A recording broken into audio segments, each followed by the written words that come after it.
விழுப்புரத்தில் விடிய விடிய இடி மின்னலுடன் கொட்டி தீர்த்த கனமழையால் 500க்கும் மேற்பட்ட வீடுகளுக்குள் மழைநீர் புகுந்தது. இதனால் பொதுமக்கள் வீட்டை விட்டு வெளியேற முடியாமல் பரிதவிக்கும் நிலை ஏற்பட்டது. ஒரு நாள் பெய்த கனமழையால் விழுப்புரம் மாவட்டம் வெள்ளக்காடாக மாறியதை குறித்து விவரிக்கிறது இந்த செய்தி தொகுப்பு.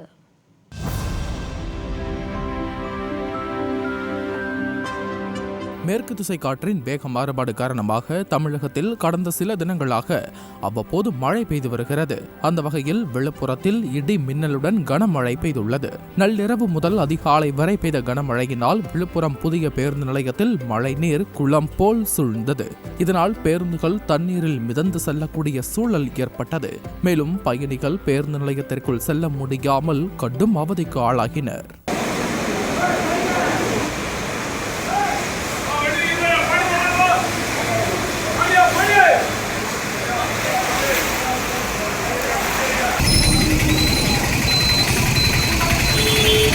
விடிய விடிய பெய்த கனமழையால் விழுப்புரத்தில் அதிகபட்சமாக 22 சென்டிமீட்டர் மழை பதிவாகியுள்ளது.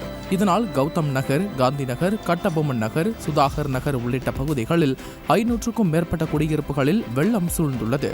2 அடிக்கும் மேல் மழைநீர் தேங்கி நிற்பதால் பொதுமக்கள் வீடுகளை விட்டு வெளியேற முடியாமல் சிரமம் அடைந்தனர்.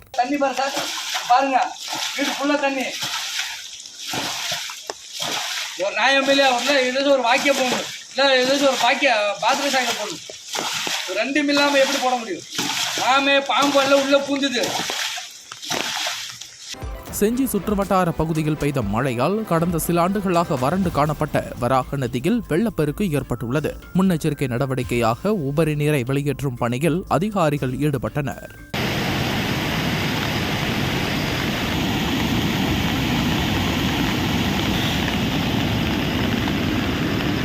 கீழ்பெரும்பாக்கம் ரயில்வே சுரங்கப்பாதை மழைநீரில் மூழ்கியதால் போக்குவரத்து துண்டிக்கப்பட்டது. இதனால் வாகன ஓட்டிகள் 3 கிலோமீட்டர் தூரம் வரை சுற்றி சென்றனர். நகராட்சி அதிகாரிகள் சுரங்கப்பாதையில் தேங்கியுள்ள மழைநீரை உடனடியாக அகற்ற வேண்டும் என வாகன ஓட்டிகள் கோரிக்கை விடுத்துள்ளனர். கனமழையால் திண்டிவனத்தில் உள்ள ராமசாமி என்பவரின் வீடு இடிந்து விழுந்தது. வீட்டில் இருந்தவர்கள் அனைவரும் வெளியூருக்கு சென்றிருந்ததால் பெரும் விபத்து தவிர்க்கப்பட்டது. இதனையடுத்து அப்பகுதியில் வருவாய்த்துறையினர் பார்வையிட்டனர்.